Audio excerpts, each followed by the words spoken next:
Hello guys, കിഡ്കോച്ചിസ് ബെല്ലിൽ എല്ലാവർക്കും സ്വാഗതം. ഇന്ന് ഞങ്ങൾക്ക് ഒറ്റപ്പെരുന്നാൾക്ക് പോവാണ്. അപ്പോൾ ഇന്നത്തെ കാഴ്ചകളൊക്കെ എല്ലാവർക്കും കാണാം.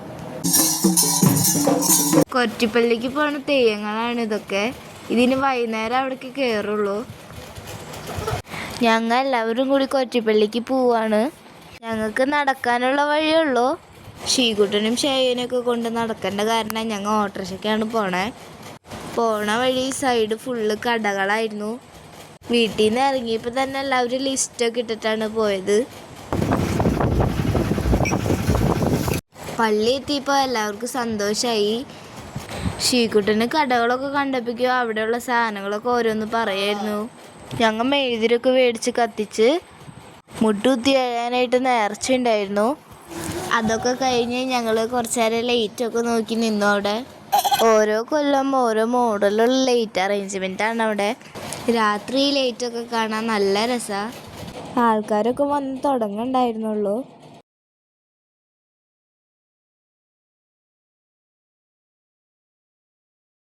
ഞങ്ങൾ അവിടെ കറങ്ങിയൊക്കെ നടക്കുമ്പോൾ അവിടെ പ്രദക്ഷിണം ഇറങ്ങാനുള്ള തയ്യാറെടുപ്പായിരുന്നു. അമ്മ പറയായിരുന്നു ഈ വഴി കൂടെയാണ് ഞങ്ങൾ ഇന്ന് സ്കൂളിലേക്ക് പോയിണ്ടായിരുന്നതെന്നൊക്കെ. പള്ളി കഴിഞ്ഞിട്ടാണ് അവരുടെ സ്കൂളുണ്ടായിരുന്നത്. അപ്പോൾ പള്ളി കൂടെയാണ് അവർ പോയിണ്ടായിരുന്നത്. ആ കാര്യങ്ങളൊക്കെ പറഞ്ഞ് നടക്കായിരുന്നു. ഞങ്ങൾ പള്ളിയിൽ കുർബാന നടക്കാണ്, അതിൻ്റെയാണ് പാട്ട്.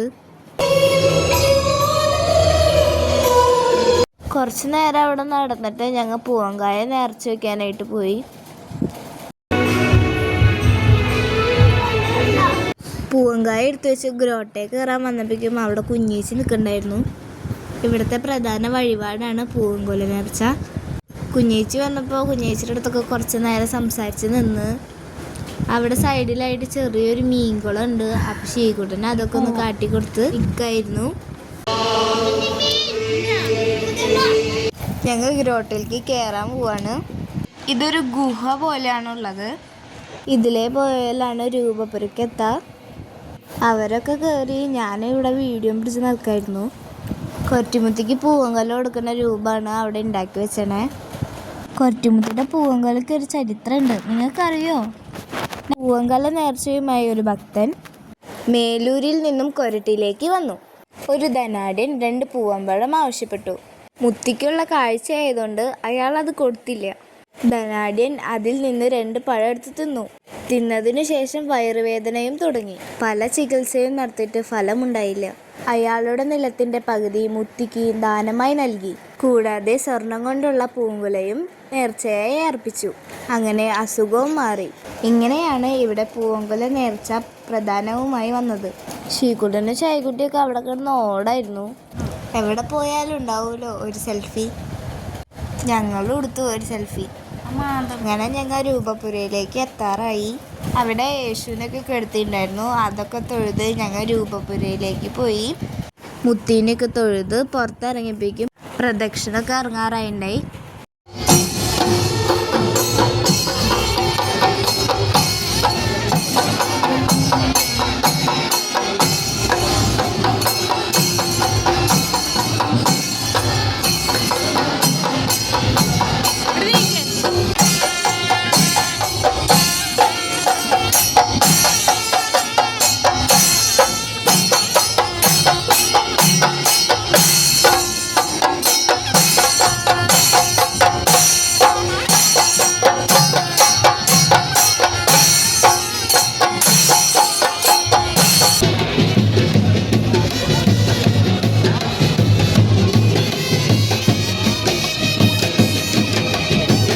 വഴിപാടുകളെല്ലാം കഴിഞ്ഞ് ഞങ്ങൾ ഇനി ഷോപ്പിങ്ങിലേക്ക് ഇറങ്ങാൻ പോവാണ്.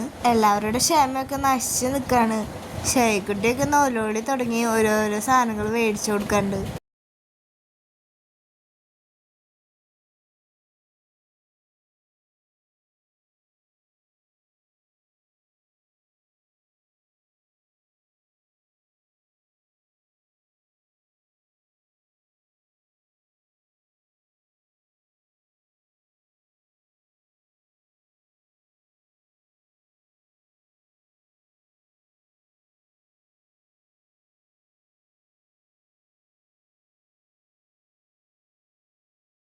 ഞങ്ങൾ സാധനങ്ങളൊക്കെ മേടിച്ച് വന്നപ്പോഴേക്കും പ്രദക്ഷിണം കയറാൻ നിൽക്കായിരുന്നു.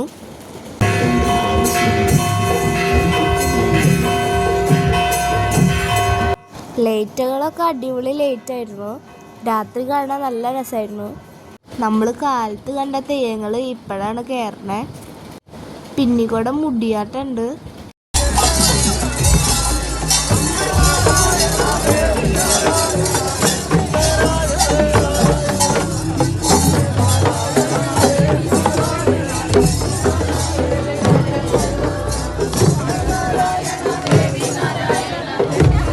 അത് കഴിഞ്ഞ് അടിപൊളി വെടിക്കെട്ടായിരുന്നു.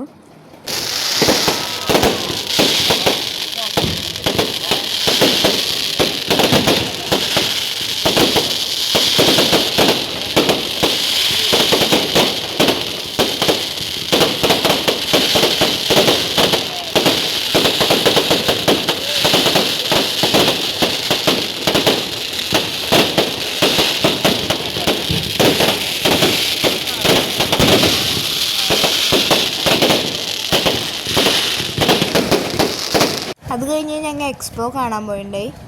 അവതാർ സിനിമയിലെ കാഴ്ചകളും ഫിഷ് ഫീഡിങ് ഒക്കെ ആയിരുന്നു അതിൻ്റെ ഉള്ളിൽ.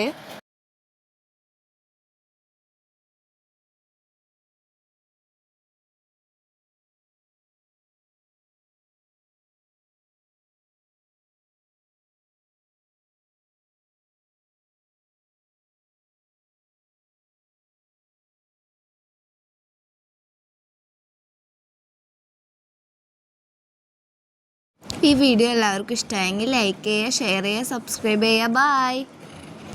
എല്ലാവരും കൊച്ചുപെരുന്നാൾക്ക് വരണേ.